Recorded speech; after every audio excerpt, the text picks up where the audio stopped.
पश्चिम बंगाल विधानसभा चुनाव संपन्न होने के बाद अब सबकी नजरें 4 मई को होने वाले मतगणना पर टिकी है। तमाम राजनीतिक दलों के साथ साथ आम लोगों को भी 4 मई को घोषित होने वाले चुनाव नतीजों का बेसब्री से इंतजार है। इस बीच राजनीतिक दलों के तरफ से विधानसभा चुनाव को लेकर अपनी अपनी जीत को लेकर जश्न की तैयारियां भी अभी से ही शुरू हो गई है। राज्य में सत्ता परिवर्तन होगा या फिर से तृणमूल कांग्रेस की वापसी होगी, इसका फैसला तो सोमवार को चुनाव नतीजे घोषित होने के बाद होगा। लेकिन बाजारों में जिस तरह से भगवा अबीर की भारी डिमांड देखी जा रही है, उसने राजनीतिक गलियारों में हलचल तेज कर दी है। वैसे बाजार में हरा अबीर भी बिक रहा है, लेकिन दुकानदारों का कहना है कि भगवा अबीर की डिमांड ज्यादा है। जीत के जश्न के लिए चुनाव चाहे कोई भी हो, जीतने वाले राजनीतिक दल के कार्यकर्ता जश्न जरूर मनाते हैं और जीत के जश्न के लिए अबीर की भूमिका हमेशा महत्वपूर्ण रहती है।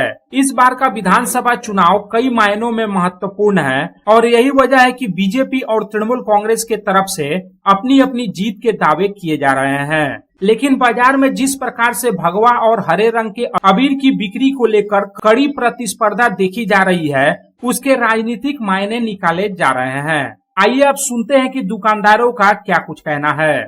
বর্তমানে আবিরের সমস্যা বলতে একটু প্রোডাকশন শর্ট আছে, সাপ্লাই শর্ট আছে, চাহিদা বেশি আছে, ওই জন্য দাম আমাদের অটোমেটিক বাড়াতে হচ্ছে। গেরুয়া আবিরের দামটা একটু গত হোলির সময় আমরা যা বিক্রি করেছিলাম তার থেকে 40-50 টাকা ব্যাগে বেশি, 10 কেজি এখন 200 টাকা। সবুজের দাম তুলনামূলক কম বাড়ছে, তুলনামূলক ওরকমভাবে বাড়েনি। যতক্ষণ থাকবে ততক্ষণ দিতে থাকবো। दुकानदारों का कहना है कि प्रत्येक दिन भारी मात्रा में केसरिया रंग के अबीर के पैकेट बिक रहे हैं, जबकि हरे अबीर की मांग तुलनात्मक रूप से थोड़ी कम देखी जा रही है। गेरुआ अबीर की डिमांड इतनी बढ़ गई है कि थोक बाजारों में किल्लत शुरू हो गई है। চাহিদা আছে যেহেতু গেরুয়া তাই জন্য আমাদের কোম্পানিতে গেরুয়া শর্টেজ হয়েছে। আমরা যেখান থেকে মাল আসে আমাদের তো সব আবির রাখতে হবে, গেরুয়া, গোলাপি, হলুদ, কিন্তু সব আবির অ্যাভেলেবিলিটি আছে, কিন্তু গেরুয়াটাই খালি শর্ট আছে। ওরা টাইম নিচ্ছে প্রোডাকশনের জন্য, এখন প্রোডাকশন শর্টেজ না মালিক ক্রাইসিস হয়ে গেছে, সেটা বোঝা যাচ্ছে না। মালদাতে যে কটা কাস্টমার আছে ওরা হয়তো 10টা সবুজ নিলে 15টা গেরুয়া চাইছে, এই অবস্থা হয়েছে বাজারে। আমাদের গেরুয়া আবিরটা খুবই ক্রাইসিস, আমরা দিতে পারছি না। মানুষ টাকা নিয়ে আসলো আবির পাচ্ছে না, এখন ঘুরে চলে যাচ্ছে। আবিরের পজিশন এখন সবুজ চেয়ে গেরুয়ারই বেশি ডিমান্ড আছে। আমাদের হচ্ছে সেল হচ্ছে 20-30 টাকা করে বেরিয়ে যাচ্ছে পার ডে। হ্যাঁ, এবারকার যদি আরও ডিমান্ড থাকে তাহলে আমরা আরও নিয়ে আসবো। बाजार में अबीर की बिक्री को लेकर चल रही प्रतिस्पर्धा के बीच अब राजनीतिक दलों के बीच जुबानी तीर भी चलने लगे हैं। तृणमूल कांग्रेस के मालदा जिला के प्रवक्ता शुभमय बसु ने इन आंकड़ों को खारिज करते हुए कहा है कि तृणमूल कांग्रेस के कार्यकर्ताओं ने पहले ही हरा अबीर खरीद कर स्टॉक कर लिया है, जिसके कारण बाजार में हरा अबीर कम दिख रहा है। সাধারণ সম্পাদক অভিষেক বন্দ্যোপাধ্যায় ইতিমধ্যে সমস্ত দলীয় কর্মীদের নির্দেশ দিয়েছেন যে সবুজ আবির, রবীন্দ্রসঙ্গীতের ক্যাসেট এবং ডিজে রেডি করে রাখার জন্য। তো আমরা ইতিমধ্যেই সমস্ত কর্মীরা সরাসরি বাজার থেকে সবুজ আবির কিনেই ফেলেছি। তো সুতরাং যেসব ব্যবসায়ীরা বলছেন তারা মিডিয়া হাইপ করার জন্য এবং বিজেপির নিশ্চয় সমর্থক তারা এইসব কথা বলছেন। আর আজকে গোটা পশ্চিমবাংলায় যেভাবে বিজেপির কর্মী নেই, বিজেপির হয়ে সেনাবাহিনী, সাজোয়া গাড়ি, পুলিশ অবজারভার, ইলেকশন অবজারভার, নির্বাচন কমিশন সবাই নেমে পড়েছে, তাতেই বোঝা যায় যে বিজেপির পায়ের তলায় মাটি নেই। যা করছেন উপর। যতই আমাদের উপর হামলা হোক না কেন, 4ই মে মমতা বন্দ্যোপাধ্যায় চতুর্থবারের জন্য ক্ষমতায় আসছেন এবং সেদিন আমাদের নেতা অভিষেক ব্যানার্জি কথা অনুযায়ী বাড়ি বাড়ি থেকে এত সবুজ আবির আসবে, গেরুয়া আবির কোনো চিহ্নই আপনারা পাবেন। वहीं दूसरी तरफ बीजेपी के दक्षिण मालदा के अध्यक्ष अजय गांगुली ने पलटवार करते हुए कहा कि बाजार में भगवा रंग की अबीर की डिमांड काफी ज्यादा है, जो चुनाव नतीजों का स्पष्ट संकेत दे रही है।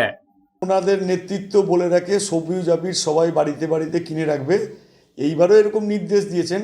আমরা পার্টির কার্যকর্তাদের এরকম কোনো নির্দেশ দিইনি, কেন সবাই জানেই তো যে কমলা আবিরেই গোটা পশ্চিমবঙ্গ হাওয়াতে একবারে মোমো করবে। সেই জন্য ব্যবসায়ী বলুন, ডাক্তার বলুন, ইঞ্জিনিয়ার বলুন, ছোটোখাটো মেহনতি সবজিওয়ালা সবার কাছে আবিরের পয়সা মজুত রেখেছে। শুধু 4 তারিখ 11টার পর থেকে তারা ঝাঁপিয়ে পড়বে সমস্ত রকম আবিরের দোকানে। সেই জন্য তাদের যেটা এটা বুকিং করতে বলেছেন তারা নেতৃত্ব তৃণমূলের, সেগুলো কী হবে, বুদ্ধিমান যারা তারা এখন অনেকটা অন্য জায়গায় সরিয়ে রাখছেন, কেউ যেন দেখতে না পায়। আর বাদবাকি মাটির তলায় কাদের জমি আছে কাদের নাই, তৃণমূল নেতৃত্ব বুঝতে পেরেছে। টিভির সামনে সমস্ত নেতৃত্ব বলছে আমাদেরকে মারছে বিজেপি। এইটা কোনোদিন শুনেছেন ভারতবর্ষের ইতিহাসে? শাসক দল যে তাদেরকে মারবে। বিজেপির যদি কেউই না থাকে, শুধু যদি সাজোয়া গাড়ি দিয়েই ভোট হয়, তাহলে কি বিজেপি আমাদের ক্যাম্প ভেঙে দিচ্ছে, বিজেপি আমাদেরকে তাড়া করছে এরকম বলে? সম্পূর্ণ মাটি থেকে বিচ্ছিন্ন, মায়ের থেকে বিচ্ছিন্ন, সাধারণ মানুষের কাছে বিচ্ছিন্ন। এই অবস্থায় দাঁড়িয়ে তারা সমস্ত রকম জায়গা থেকে বঞ্চিত হয়ে একটু আধটু আছে। সবুজ আবির তাদের বাড়িতে কোনো নেতৃত্ব জমা করে রাখতে বলেনি, কারণ তারা তৃণমূলের নেতারা আমাদেরকে ফোন করছে আমাদের কমলা আবির মাখার জন্য।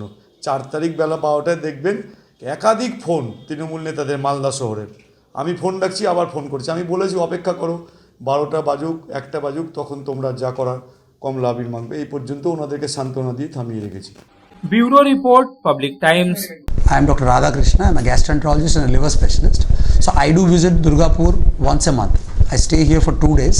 So we do different types of procedures pertaining to gastroenterology and liver.